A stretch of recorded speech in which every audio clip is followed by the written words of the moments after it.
On this week's episode of the Peach Life podcast, we are joined by Graeme from Woodness Goodness. Join our conversation as we talk about his cabin build and the new projects he is working on. This is an episode that I'm really excited about. It was when I started watching his channel that we decided to build the studio. So following along on his journey was a huge source of inspiration and hope along the way. Join us every Saturday at 8 a.m. Pacific Standard Time for new episodes from the Peach Life podcast. You can find us on YouTube, Spotify, and iTunes. Dude, thank you so much for joining me today, man. I appreciate it. No, man, it's awesome. So what is it? You have a podcast and do you make tiny houses too? Me and my wife, we've been doing tiny living. We've lived in a converted trailer for like a RV for almost 3 years now. And we had decided, it like sparked, the biggest reason was from starting to watch your channel, and you were doing this, you were maybe only 10, 15 videos in. And I'm like, man, we seem like we were pretty much the same situation. And I was like, you know what? I think we can do that. And we were already thinking of doing something for my wife, like getting an art studio where she could paint like uptown. And I was like, well, for what we're going to pay in a year of rent, we can way cheaper build this here, have it closer to home.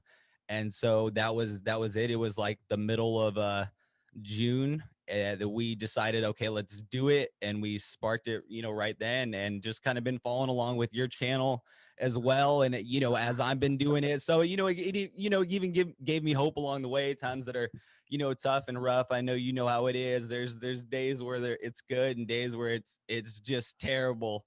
Oh man, yeah, especially this year, right? Oh, I know.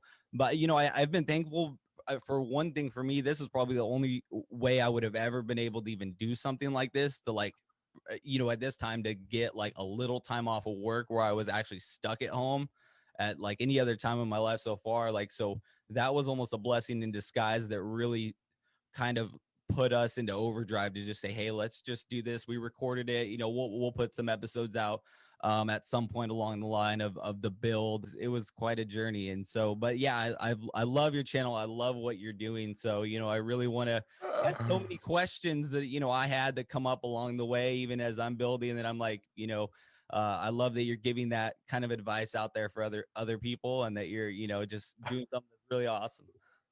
I appreciate it, man. I'm trying. I'm having fun, but I, even with everything I've learned, any decision you make, you second guess yourself. There's always there's a fellow up in New York. I think he's based in New York City. He runs a online publication called Field Mag. Okay. Have you heard of it? I don't know. I had not heard of it beforehand, but Mm-mm. he's got a decent little following, and I'm doing a little thing with him, and he asked me all these questions, and he asked me, 5 do's and 5 don'ts, and one thing I thought of is like, don't listen to everybody, or but do listen to everybody with a grain of salt, because there's like thousands of ways of doing something. You could use nails, you could use glue, you could use screws, you could use a staple gun, you could use OSB, you could use plywood, there's like a million ways to build something. Yeah, oh, for sure. And then those prices definitely add up in different ways too. Some choices we made, we were like, well, we could have went way cheaper, or something. It was a give and take. Like, I mean, I'm sure for you, the cedar siding was more time for sure, but it's like there's other ones that would have been a lot more expensive. So there's just a give and take for both sides of that. Yeah. I mean, it looks really nice, but I when I love it. I look, know that's the thing. I love how it looks, but yeah, when I see how many episodes, it's like, and another one of this, I'm like, oh my dude, that gosh. it was a, it was a, And I mean, and not many people know this, but there's probably like 2 or 3 spots where I'm like, man, I could probably put a little more cedar at the very top. oh yeah, But then you start to go crazy because it feels like you're just doing the same thing over and over and over again. yeah. It was hard even here, just deciding like, okay, when are we done? Like, when can we not do one more thing, and not try to be a perfectionist about it. So it's been a fun journey, and it really is like, it's in so many ways all thanks to you, man. You really was like, just was like, okay, he's doing it right now. Let's do this. Let's try it. Like, and so, I mean, I'm just really thankful. It was like, right, I've seen other stuff, but it was like right place at the right time with your channel, like that. It was just perfect. So thank Dude, I you, man. appreciate it. It makes me feel good. For you, if you want to tell everyone, like, what really sparked it, for you, to decide, like, like, hey, let's go for this. I mean, it's a big jump. Yeah, I don't really know the actual moment where I was pushed over the edge to making that decision. Like I'm gonna start breaking ground on my property. I think one thing that was rattling around in my head for a long time is just like, why not? Like what's stopping me? I've thought about it. I grew up having a cabin and I grew up in northern British Columbia, so north Oh, of wow. you and north of the border. And I actually grew up having a lake or a cabin. It was no power. We had an outhouse A-frame on a little lake in northern British Columbia. And I just remember, how relaxing it was. I remember just going for a fish, going for a little boat, all these things on the water, and life and the pace of life when we were there was just like I just remember it being really healthy for our family, and thoroughly enjoying myself, getting to know my dad in a different way, my mom in a different way, my sister in a different way. Just the lack of distraction and the I don't know, the hype and the pace of life typically when you're in a city, or you're keeping your job up, you're a family man or whatever it is, whether you're in school, the pace of life, it's not really sustainable. I mean, I think ultimately people make it work, but I don't necessarily uh think it's good for you. So I think thinking back to that, and then thinking back to my college days where I had some friends with some lake houses north of Toronto, and the times we spent, again, like being college age, was just like the connection you'd have with your friends, like just around the fire or reading a book, or it was just different. It just was different. And throughout my entire life, going to these little getaways, whether it was a cabin or a lake house or a cottage in the mountains, I just always remember those times as being so good and so fun and so rich. And I think part of that played into me really wanted to create something on my property. And I don't live on a massive property. I have 3 acres. My home is at kind of the front of the 3 acres, and the cabin is kind of at the back and faces, basically a plantation of pines and old growth oak that won't ever come down because it's part of I guess a revitalization of a part of a little creek bed. And so basically my cabin faces that. And when I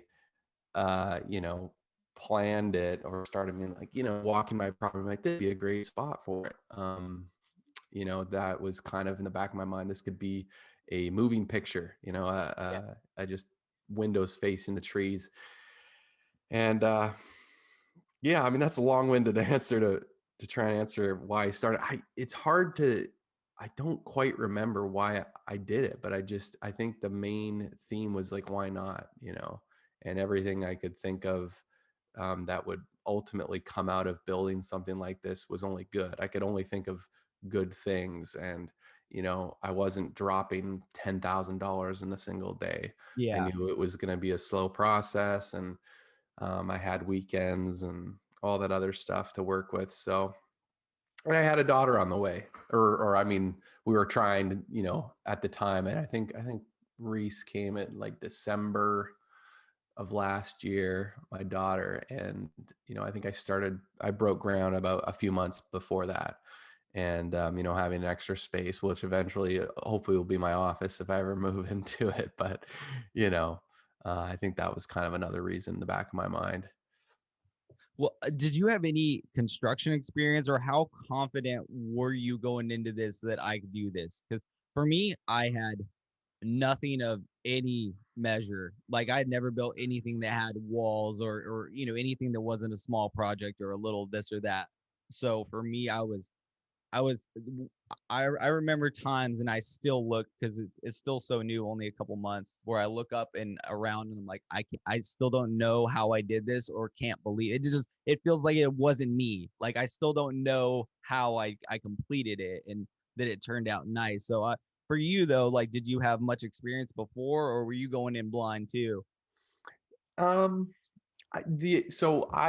you know, I've always enjoyed work with my hands, and I've slowly collected tools. Like I didn't have to buy too many tools to build the cabin. I think I bought a medium crown or wide crown staple gun, which is essentially for the cedar shake so you don't split them. I had to buy that, and then I bought an auger to dig my piling holes because I tried digging it with a shovel and I was like, I can't do this. So um, I guess I've slowly collected tools as I've done little DIY projects and learned a thing or two around the house. I've owned another house in Hamilton, Ontario, Canada, and I did a bunch of work to that. But prior to that, to pay for film school, I actually did frame homes. I framed homes for about a year, give or take, and I definitely learned a lot, but it's a different kind of learning when, your boss just kind of points to a bunch of studs on the ground. He's like, all right, build this, 16-foot wall for me. And so I just lay the studs, all I would do is crown the studs, lay them down, and then I would use a hammer and nails and just beat on this little wall until it was built. And then I was making, small cuts for the actual framers, and carrying OSB and sheathing and stuff like that to them. But kind of being around it, and you're working 10-12 hour days, you start to pick up quite a bit. But it's certainly, if someone was to give me like a blueprint, like, hey, can you build this, I would have no idea. you know and obviously YouTube, obviously, I love YouTube. I think YouTube is incredible because the 10, 20, 30 minute shows, whatever you're watching, and 9 times out of 10 you're going to learn something from it. It's always kind of an educational aspect with YouTube, I find. Whether it's cooking, I love binging with Babish, or whatever. And it seems that you always come out of it learning something, whether it was the person who is presenting or fixing something or whatever, and you realize they've came from a similar background as you, or what they do with their spare time, or the encouragement you receive from it. You're always it's not just pure entertainment. I always Oh feel yeah. like it's a different, I don't know, it just gives a lot. So I definitely learned a lot just kind of looking through YouTube and seeing what people did before me.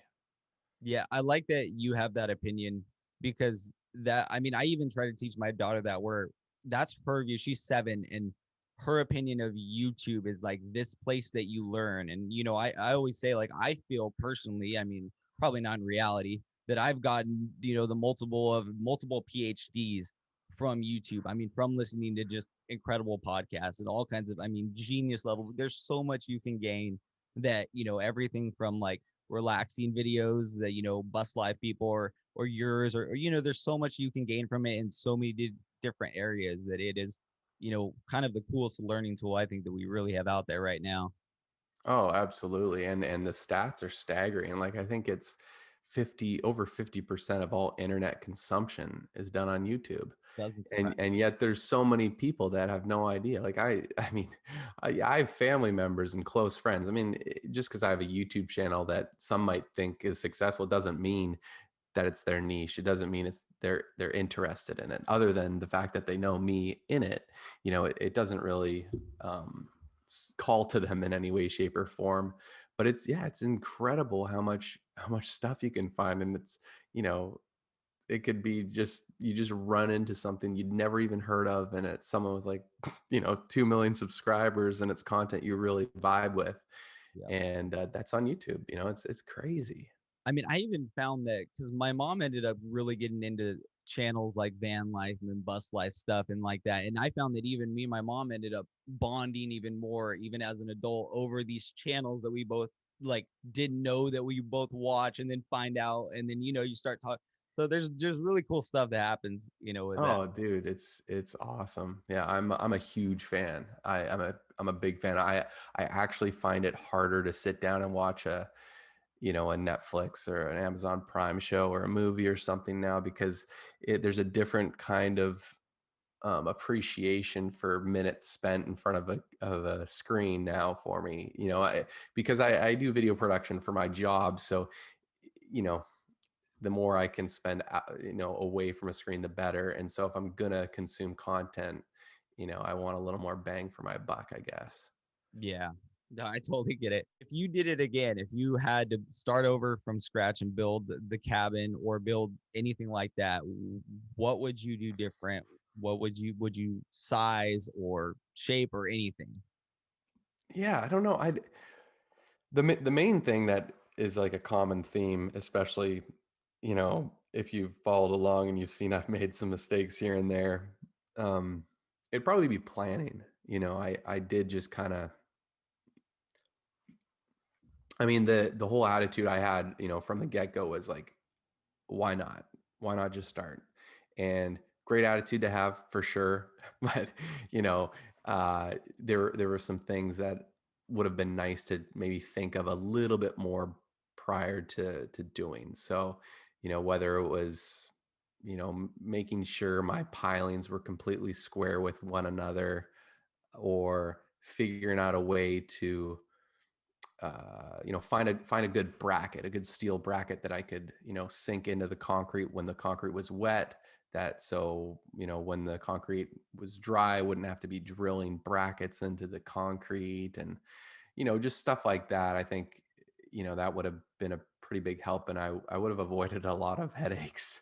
Um, but I as it's funny. So many people ask me, "Hey, do you have blueprints? I'd love to buy this design." I'm like, I don't know if you want to buy this design. It looks really good. I get it, but I've not gone to you know, the quarter inch and the 16th of an inch measurements on this thing. Yeah, that's Things, I couldn't give anybody a real accurate, I can give you an estimate, but it's all just done one piece at a time there.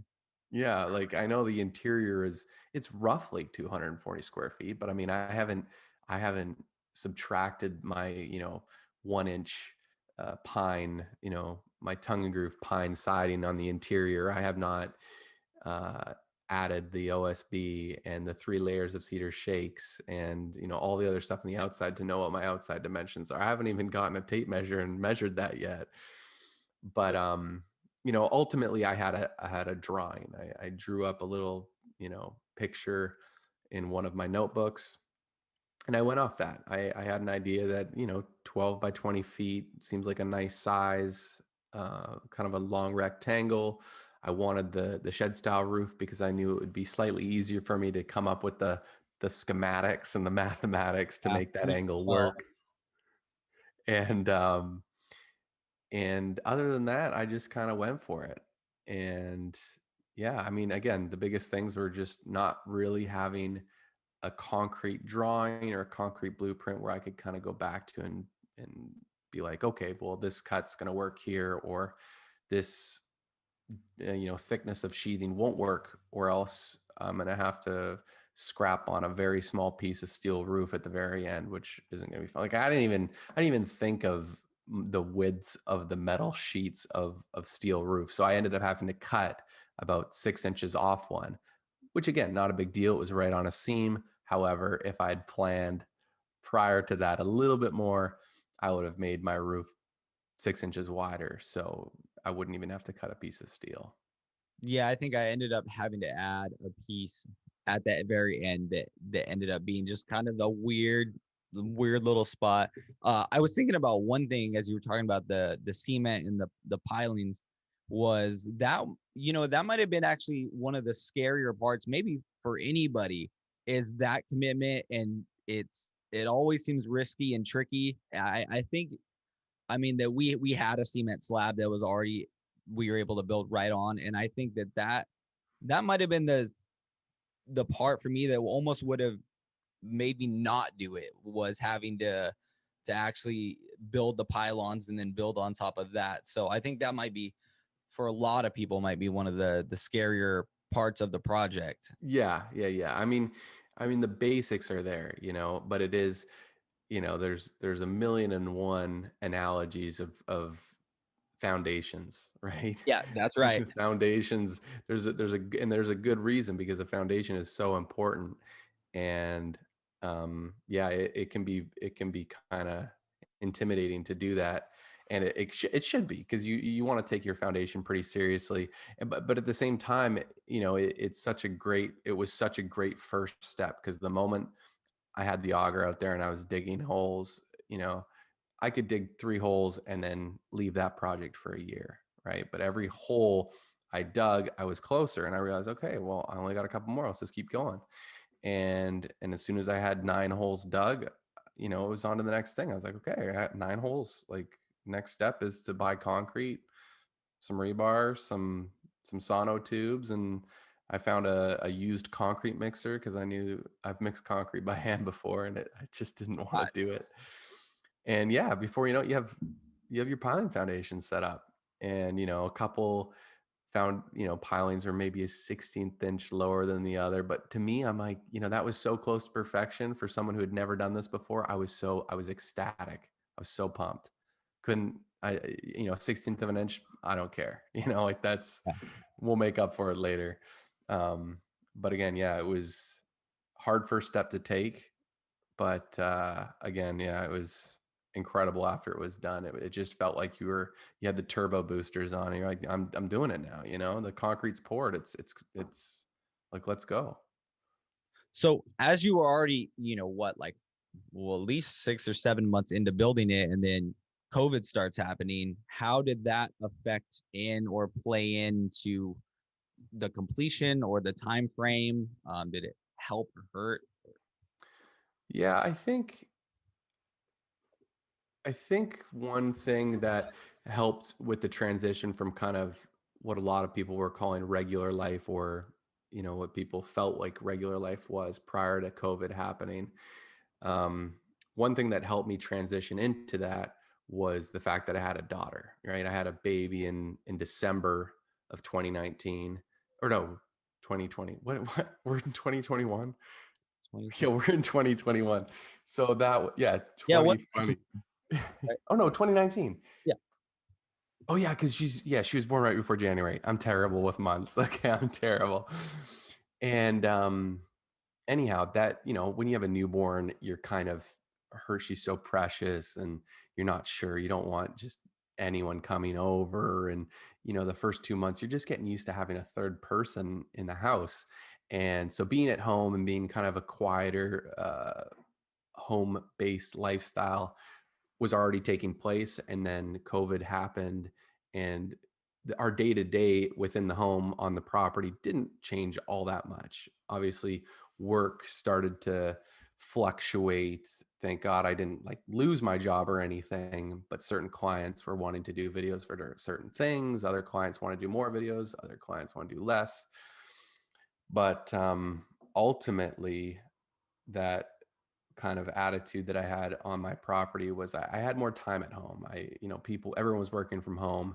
So I kind of went from, kind of managing my schedule from, 7 a.m. to 1 p.m. was computer time, editing, catching up on emails, all that stuff. And after that, it was, if the weather was okay, I'd try and do some cabin work. And so I, I'm I would think that with everything going on, it gave me more time to work on the cabin, and yeah, it probably was helpful in a lot of ways, honestly. Yeah, that's always something I'm interested to see with people, because I've seen it, described or talked about so many ways. Uh One lady described it as the great slowdown. And I remember thinking that for me that felt really accurate, was that it really made me readjust, like, wait, what are we doing with life? Like, are we going for the things that we want to be going for? And kind of just, for me, expedited that process to see, how quickly things can change. So, Yeah, yeah, yeah. And a new perspective is very good to have, right? There's parts of it that totally hurt. There's parts of it that we're all going to adjust to, and find harder than others. I mean, I'm an extrovert. I love people, and that is one thing that this YouTube channel actually has given me. And I wouldn't have known that until maybe a few months ago. I started to realize like this is why I really enjoy it, is even though there's no one with me out there, it's just me working on the cabin, or now I'm working on this mobile trailer, but it still feels like I have someone with me. I have someone that I'm kind of talking to, maybe not presently. In the future, they're going to hear whatever it is I edit together and post on YouTube. But um, yeah, I mean, that that's one of the hardest things for me, enjoying people and enjoying going to a bar and watch the game or whatever. And you know it's a lot harder to do that now, but yeah, YouTube's definitely given me a bit of an outlet to still enjoy that part of life that I thoroughly invest and enjoy time doing. Yeah, you just brought up the mobile trailer you're working on right now. I'm loving watching that. That is looking awesome. You want to talk a little bit about that? What your, total plans are for it when it's done? What's your vision? Yeah, so I think I just, as the cabin build started to wrap up, again, having something like YouTube is kind of keeps you on your toes. It's a bit of a motivational energy that's just constant. If there's someone waiting for a video and you're like, oh man, I haven't posted a video in a couple weeks, it's a nice reminder, and it keeps you in check that, hey, just keep going, man, people are waiting for this. And other than a paycheck from your boss or your wife saying this project needs to get done, there aren't a lot of those things in our lives that keep us moving forward, on especially on projects like this, a project that a lot of people would consider a hobby or kind of an extracurricular activity. Those motivational moments, they can kind of disappear. So basically, cabin's coming to an end. I'm thinking I need something to work on. And so I started scouring the internet. I talked to a friend who owns a vineyard close by, and he's like, hey, you should build a mobile bar out of a horse trailer. I've seen them before. I'm like, really cool. So he sends me a bunch of photos and I get hooked. I'm like, this is Okay, dope. that's how it is. That's how they get you. Yeah, this is wild. So then I went out and I found one, bought it, didn't touch it for a long time. Okay, so you had it sitting there for a bit. Yeah, I probably had it for a few months because I Okay. knew I wanted to do it. And, with COVID, you just never know what is hard to find these days. It could be a patio set, it could be a washer, dryer, a freezer, and trailers. Trailers are very hard to find right now. Even used ones, even ones that are rusty and needed a lot of work, like my little horse trailer. So as soon as I found it, I knew I had to get it. In fact, I own two now. I bought another one a couple months ago Cool. because I just figured, hey, if I'm gonna build one, I'm gonna enjoy it. Maybe I'll build two. Okay. So, but the idea is basically to kind of create a space for people to serve drinks out of, instead of renting a tent or setting up a tent for exterior services for a vineyard or a wedding or an event, especially with everything going on. I think stuff like this, or a little mobile bar, a mobile whatever you want to serve from it, is going to be kind of ideal. So I kind of want to see how it does, and kind of create my vision, and yeah, I don't know, see where it goes. Yeah, it seems pretty cool. I love that idea, and yeah, it's looking like the project's coming along pretty well. What are some things? I'm trying to think. It's almost a hard question, or almost so generic, but maybe some things you've learned along the way with either the build or just going for it, or whether people are, deciding whether to start a project.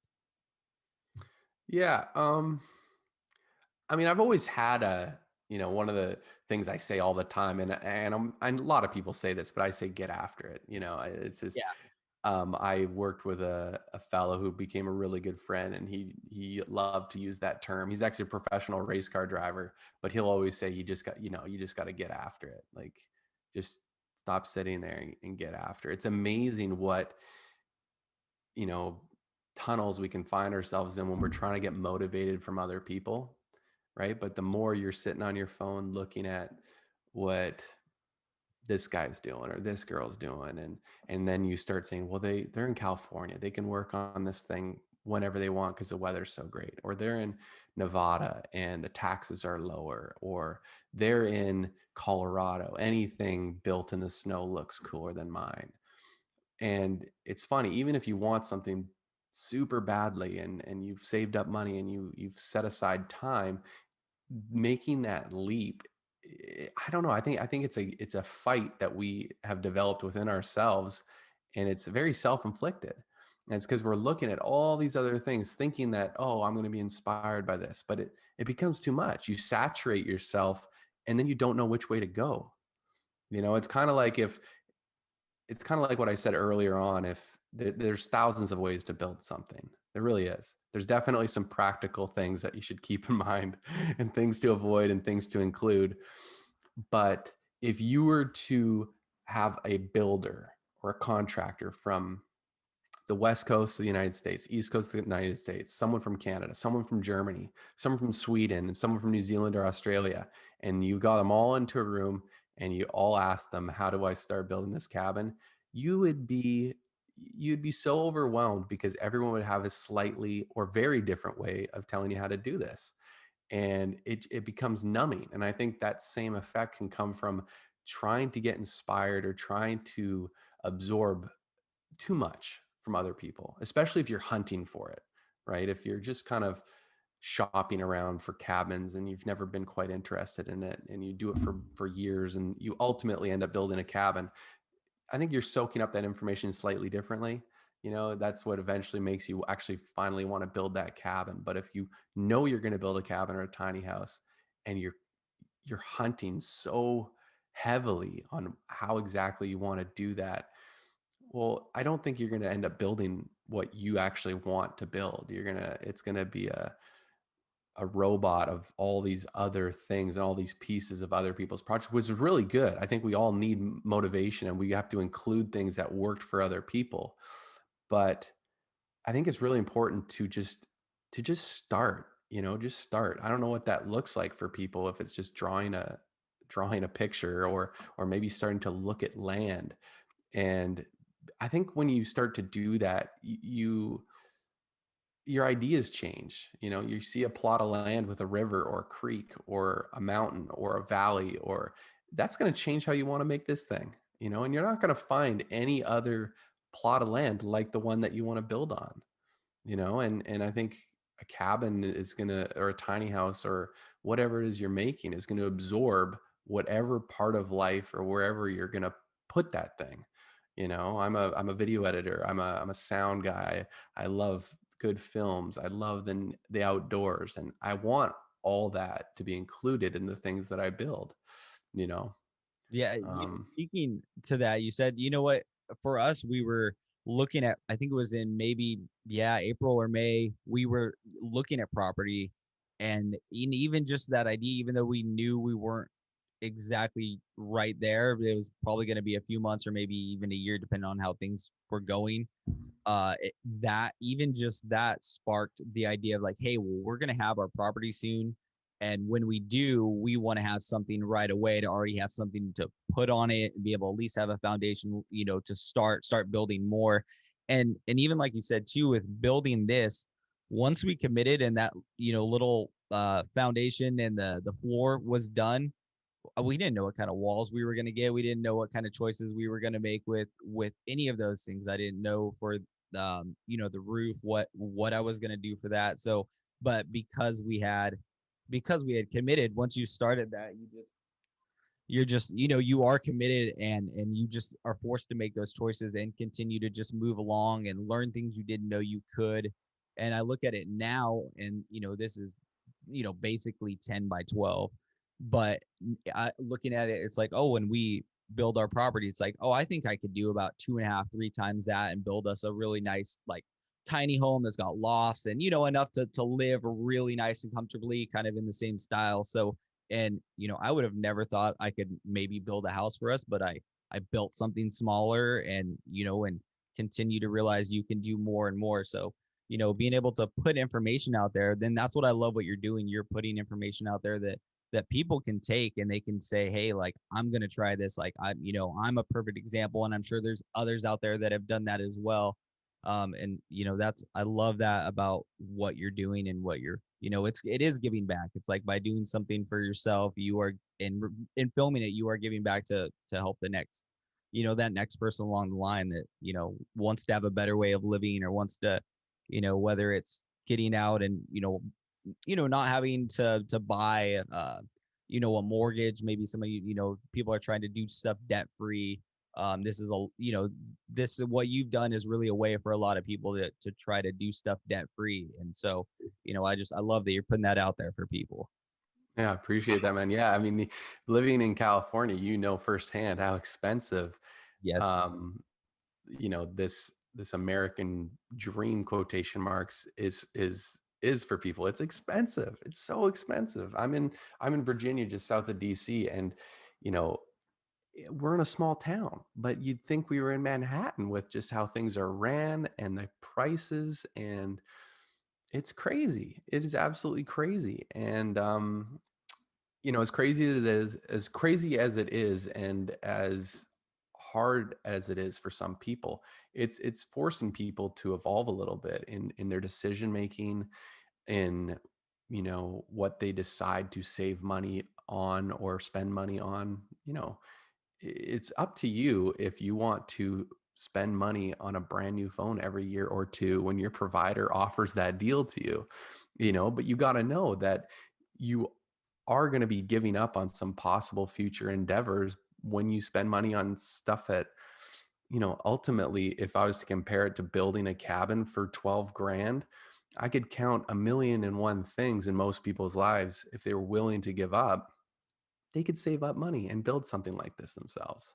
But you got to prioritize it, Yeah. and whether it is corona, or whether it is high mortgage, or high home values and prices across the nation, these things are tough. No one likes them, but it causes you, it forces priority on parts of your life. And I think that's where a lot of this, you know different kinds of living have really evolved from. There's no I don't think I don't think there's many people that initially want to live in a 10 by 12 or 10 by 20 structure. Not initially, but when you see all the benefits, whether it's financial, less tech distractions, more enjoyment of being in the outdoors and doing things that you want to do because you have less stress and more money and less anxiety to do so.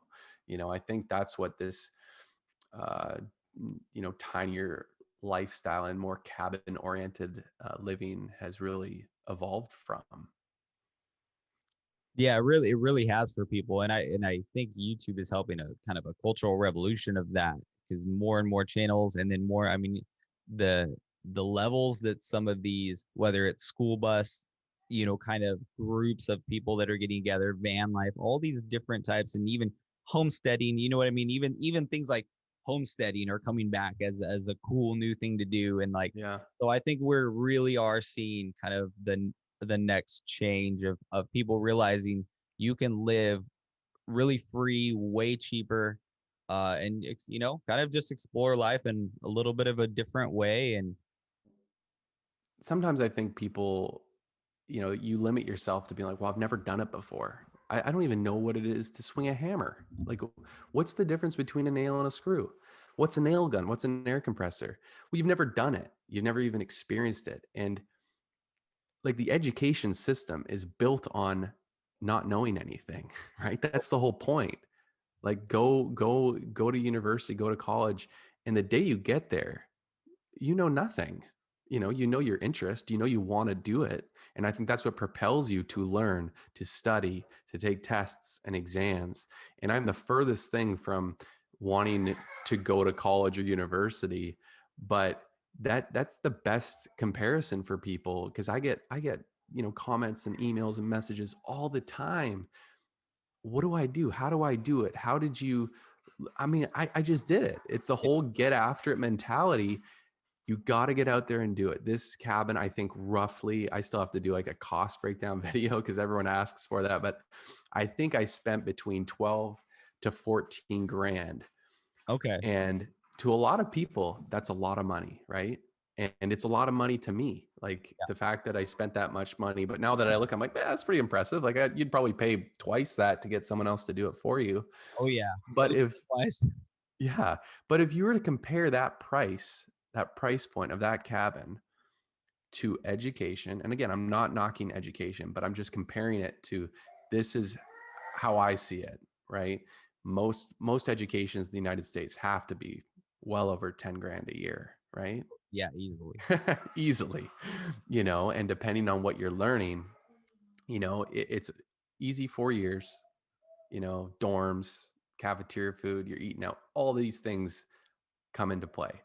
And at the end of each year, you know, what did you learn? How much did you learn? And that is, again, like that's the perfect comparison to this cabin. I Oh do it yeah. all the time. I I I completely agree. I can't even begin to say when I look at this that this is the biggest thing that I've ever done. It's like I did something for myself in life. Like I look at this as something like that. Like just like you said, that money spent was knowledge. And if I would have uh bought one or didn't do it myself, that I would have paid that, like you said, ours basically roughly came out to 10, and I would have paid that in a second for the knowledge that I gained in building it. And it takes just starting, like you're saying, it just takes starting that first nail. Yeah. And that's another thing, that with YouTube being, my primary learning source for all things my cabin build. It's incredible. Like once you want to do it, once you want to learn, once you need to learn how to put in a window properly, or once you need to learn how to set your foundations properly, you'll find a way to learn. You'll find a way, and you're going to, again, be overwhelmed with all the information of how many different ways there are to do these things. But you'll find a way, and you'll learn because you evolve and you step up to the occasion. Yeah, one of the funny things I wanted to bring up with your windows. So this window that's behind me, this big one, we had gotten our windows for this at Habitat. We bought all the windows at Habitat for Humanity, Yeah, used for a great deal. We basically had we were stuck with that. And this window, as I was putting this window, that I broke this window or cracked it all the way across. And for what we were doing, it was basically stuck with this, with the shape at least, or it would have taken a lot to redo it. I was so lucky that they had one more somehow that was exactly the same as this. It ended up costing me, I think, 150 extra bucks. So it was terrible, a loss. But it made me think of, your windows. You had almost a similar type of thing that I imagine was probably one of the biggest headaches for the whole build. yeah. So I didn't do a whole lot of research in terms of, like, when you see a door or you see a window, if you can see through it, you're like, oh, nice, the window works. Well, you learn though, with double pane, and now there's triple pane insulated glass and all this stuff. Just because you can see through it on a whatever regular day doesn't mean that the seal hasn't gone dead. And basically, I collected these probably 30-year-old windows from a fellow who was redoing his old house. He put them on Craigslist for free. I ran up there with a trailer and took everything I could get. Ultimately, the only thing that ended up going into the cabin was the door. But first, I framed up all these, the window wall. I framed up, every portion of my cabin that was going to have windows. I framed them for these specific windows that I got for free. And basically, I installed, I think, four of them, ultimately finding out that the seals were bad on all of them. And so, you know, new chapter of knowledge, learning that you want to check when you get used windows, and knowing that windows actually have a lifespan. They don't, just because they're glass and just because they're not broken doesn't mean that they're going to live forever, unless it's a single pane sheet of glass, I think. But those seals just eventually go bad. And so reframed all the windows. My buddy Max, who actually installs glass professionally, had just taken all this commercial glass out of a 1 year old building that the new tenants wanted to redo all the windows. So he came and dropped off like 40 windows, and then after receiving those windows, began reframing and remeasuring for this new glass that I got. So a couple of good things came from it. Obviously, I got new windows. good windows. They're 1 inch thick, quarter-inch glass, half-inch gap in between, and so they're very well insulated. The other ones that I would have had would have been garbage. It would be freezing out there right now, but it's actually a very cozy cabin because I've got nice windows. And the window wall, the huge 12-foot tall window wall, I really didn't frame it that well the first time I did it. The second time when I had to redo it, I put the proper structure and support and like jacks and sills and kingpin studs and all that kind of, technical framing terms. I was able to do it, a lot better because I had read a lot of comments of how poor certain framing things that I had done in the past. And so I was like, oh, I might as well try and fix that, everything with a grain of salt. Listen to Yeah. some of those those comments out there that might seem hateful, but they're just trying to help. They just don't know how to talk to you. Yeah, that's gotta be an interesting thing about having the YouTube channel is that you do get that feedback, and you never know. There are people, all the time, like, "Hey, I'm an expert at this or an expert," and hey, if to not take a good tip when it comes would be, foolish. Yeah, no, it's true. I mean, it always stings a little bit, right? Like, Oh yeah, um, and that's another thing that you could kind of compare to school. Like, yeah, how often is it that your professor, your teacher makes you feel kind of dumb, right? I mean, they are the smartest person in the room after all. And when you're building something by yourself, you don't have someone standing there like, come on, Graham. Not like that. Come on, not like that. Instead, you have the post build stuff, the post I've already done it stuff, and someone says, I wouldn't have done it that way, or you shouldn't have done it yeah, this way. I would suggest, you know, looking at framing for dummies next time you consider making that decision, or, and that's just unfortunately part of the game of learning. But yeah, it can sting a bit, but it's humbling. And um, yeah, I think it's healthy for everybody to be humbled once in a while. so yeah, I'm super super thankful for what you're doing and what you're giving out to other people. You're uh shining light to the world as far as I'm considered.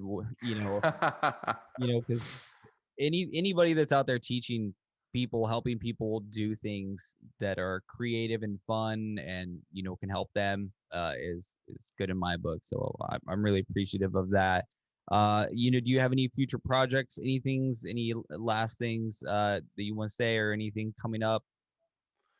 Not really. I mean, I'm just trying to invest some time into the YouTube channel because it's been a lot of fun. I've met a lot of people like you. Like, I met another fellow named Graeme who runs this magazine in New York, and he's asking questions. I've connected with this electrician. I call him the the godfather of electric, and we'll Zoom call if I have a question, and he's become a friend. But again, during all things Corona or COVID, online friendships are not to be, taken lightly. I think I take Yeah, my online connections quite seriously because it's fun. It gives me a sense of purpose. I'm held to a bit of a standard of, encouraging people, and it's fun. It's given me the ability to see gifts that maybe I didn't realize I had. I didn't know that people would be encouraged by this. I didn't know that, even though I don't know everything about building a cabin, that so many people would care about my opinion. And again, it's humbling, right? I'm a nobody in a lot of ways, but the fact that there's a significant amount of people now that think I'm a somebody, it makes me feel special. But it keeps me accountable to keep producing content that they feel encouraged by, that they're entertained by. And so yeah, it's been a whole lot of fun. I'm dreaming up all kinds of ideas. I want to build another cabin right after I build the mobile trailer. So I'm just trying to find out ways and land to do it on. But yeah, no, it's been a whole lot of fun. And yeah, I appreciate you having me on your podcast, dude, man. I really appreciate you coming, and I love you. So for your channel, Woodness Goodness, one of the coolest podcast or coolest channels out there. I mean, you have just so fun. You're always so light, always just having a good time, and I'm excited to see all the things that you continue to do in the future. And I'd love to have you on again sometime, man. Anytime, man. Appreciate it. I'll be listening in. I'm gonna be one of your biggest fans now. Sounds good, dude. Yeah, we've had some really cool guests, some really cool people on, so I'm really excited to start putting these out, man. So Cool. Thank you again for being on. I'll talk to you soon. You have a good day. Absolutely, man. Thanks so much.